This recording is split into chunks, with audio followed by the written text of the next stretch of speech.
ठिकाणी आपण Lewis Braille यांच्या जयंतीनिमित्त आपण या ठिकाणी जमलेलो आहोत आणि हे कार्यक्रम त्यांनी आयोजित केलेला आहे. हे साई कृपा गणेश अंधजन मंडळ, टीम वेल्फेअर फाउंडेशन व कामधेनू सोशल वेलफेअर यांच्या संयुक्त विषयाने हा जो कार्यक्रम या ठिकाणी आयोजित केलेला आहे त्याचे मीडिया पार्टनर जे आहे ते आपला भारत न्यूज आहे.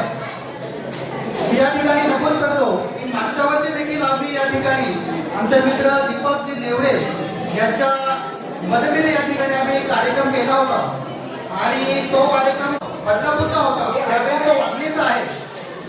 आपण बघू शकतो या ठिकाणी हे जे काही अंध लोक आहेत त्यांना कोणी अंध म्हणूच शकत नाही, कारण त्यांची जी त्यांना दृष्टी जरी नसली तरी ती सृष्टी जी आहे ती आपल्यापेक्षा ते चांगल्या प्रकारे प्रत्येक ठिकाणी त्याचा ठसा उमटवतात. या ठिकाणी आमचे दीपक नेवरे साहेब जे आहेत ते रेल्वेमध्ये क्लास 2 ऑफिसर आहेत. आज त्यांच्याकडे इतकी मोठी जबाबदारी आहे की आम्ही डोळं मारून देखील जे काम करू शकत नाही अशा मोठ्या मोठ्या पदावर आज लुईस ब्रेल यांच्यामुळे हे जे काही अंध बांधव आहेत ते पुढे गेलेले आहेत. त्यांचा मुलगा जो आहे प्रियांशू हा फक्त 8 वर्षाचा आहे आणि त्याने त्या दिवशी त्याच्याशी असाच गप्पा मारताना त्यांनी मला एक चॅनलमध्ये सांगितलं, मी अगदी प्रामाणिकपणे सांगतो की माझ्या चॅनल असून मला देखील तेवढं करता येत नाही तेवढी हुशारी त्या प्रियांशू मध्ये आहे.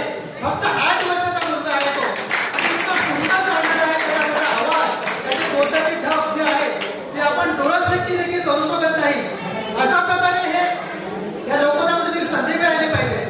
अंध लोकांच्या बाबतीत मी हेच सांगेल की मध्यंतरीच्या बदलापूरमध्ये माझे मित्र आहेत IAS ऑफिसर रोहन भुगे या साहेबांनी इथे जे काही भवन बनवायचं आहे त्या ठिकाणी मी मुद्दाम, मला माहित आहे रेकॉर्डिंग होते आणि मुद्दाम मी नाव घेतो की रोहन भुगे साहेब हे IAS ऑफिसर आहेत आणि ते ठाण्याला CEO होते आणि बदलापूरमध्ये भवन बांधण्यासाठी मी त्यांच्या सोबत होतो की जागा कुठे पाहिजे, ते काय पाहिजे पाहणी करण्यासाठी. मी कुठे माझ्याबद्दल कधी सांगत नाही, पण आज ही वेळ आलेली आहे.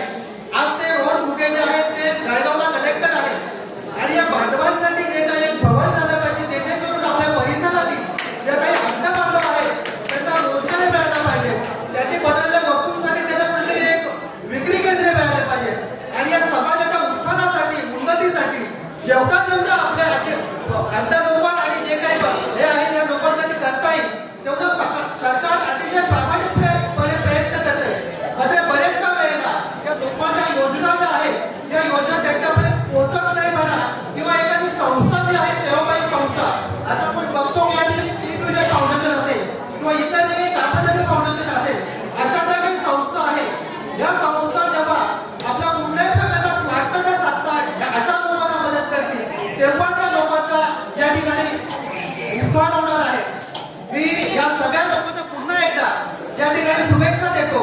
लुईस ब्रेलबद्दल आमच्या प्रियांशू आणि बऱ्याच लोकांनी सांगितलेलं आहे की या ब्रेल तो जो होता वयाच्या 3ऱ्या वर्षी असाच वडिलांबरोबर काम करत असताना अचानक ती आधी जी आहे घोड्याच्या त्याच्यामध्ये प्रयत्न काम करायचे आणि चुकून ती आधी त्याच्या डोळ्यात गेली आणि डोळ्यात गेल्यामुळे डोळ्यातून रक्त आहे. अगोदरच त्याच्या डोळ्याचा प्रॉब्लेम होता, त्यामुळे तेव्हा त्याचं अंधत्व आलं. मात्र त्याने कुठल्याही प्रकारे आणून दिलं नाही आणि ते संशोधन झाले आणि अंधांसाठी ती ब्रेल लिपी काढली. त्या ब्रेल लिपीमुळे आज जरी तुम्हाला सृष्टी नसली तरी त्या माध्यमातून तुम्ही अनेक संकटांवर मात करून आज समाजासमोर उभे आहात आणि अशा प्रकारे उच्च शिक्षण करून चांगल्या चांगल्या पदावर काम करता. ही लुईस ब्रेल यांची जयंती आहे. मी लुईस ब्रेल यांच्या जयंतीनिमित्त त्यांना अभिवादन करतो आणि आपल्याला पुन्हा एकदा शुभेच्छा देतो. जय हिंद, जय भारत. अल्पावधीतच लोकप्रिय झालेला भारताचा बुलंद आवाज आपला Bharat channel subscribe, share, like आणि कमेंट्स करायला विसरू नका.